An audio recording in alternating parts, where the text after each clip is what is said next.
Guys किसने सच्ची कहा कोशिश करने वाले कभी हार नहीं होती गाइस। तो आज जो है 3 दिन की कोशिश के बाद जो है मैं आज जो मेरी नींद जो होती है वो 5:30 बजे टूट जाती है और मैं फटाफट जो है मुँह धो के निकल जाता हूँ कोचिंग के लिए।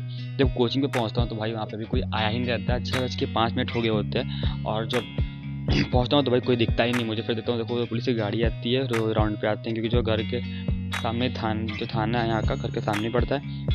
फिर भी जाता हूँ थोड़ी देर वेट करता हूँ, फिर से आते हैं लोग पढ़ते हैं। देखो सारे जो बच्चे स्टूडेंट्स हैं मेरे दोस्त भी हैं कुछ, इसमें ये जो मेरा सबसे अच्छा दोस्त है आदित्य नाम है इसका। फिर पढ़ के जो घर आते हैं, घर आने के बाद फटाफट क्या करते हैं कि जो साइकिल जो थी मेरी बहुत दिन से मैंने धोया नहीं था, फिर मैं साइकिल को जो धोता हूँ, धोने के बाद देखो कैसे चमक रही है मेरी साइकिल। उसके बाद जो अब मैं जाता हूँ घर में। जो है कल जो पापा गए थे मेरी गाड़ी को लाने के लिए, जो स्कूटी वो आ चुकी है बन के, अब थोड़ा काम बाकी है। फिर हम चल जाते हैं नहाने के लिए।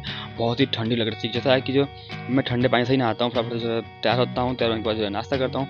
देखो यहाँ पे जो मैं ड्रेस पहन रहा हूँ और ड्रेस पहनने के फटाफट हम चले जाते हैं स्कूल से आते हैं, फिर खाते हैं, खाने के बाद यार जाते हैं बच्चों को पढ़ाते हैं, पढ़ा के आते हैं, साइकिल को अंदर करते हैं और अब जाते हैं हम खुद कोचिंग जाते हैं। देखो दोस्त यहाँ पे जो है बहुत दिनों के बाद ही मिला है, कुछ डिस्कशन होता है, डिस्कशन करने के बाद हम आते हैं घर आने के बाद जाते हैं दुकान पे जाते हैं जो है मोबाइल लेने के लिए और हो जाता है पोपट की जो चाबी हम भूल जाते हैं। फिर पापा आते हैं तो इस बच्चे के साथ में खेलता हूँ। फिर पापा आते हैं चाबी लेकर, फिर दुकान की चाबी दुकान में खोलता हूँ। देखो इस ड्रॉर की जो चाबी मेरे पास नहीं थी और मोबाइल था इस ड्रॉर में।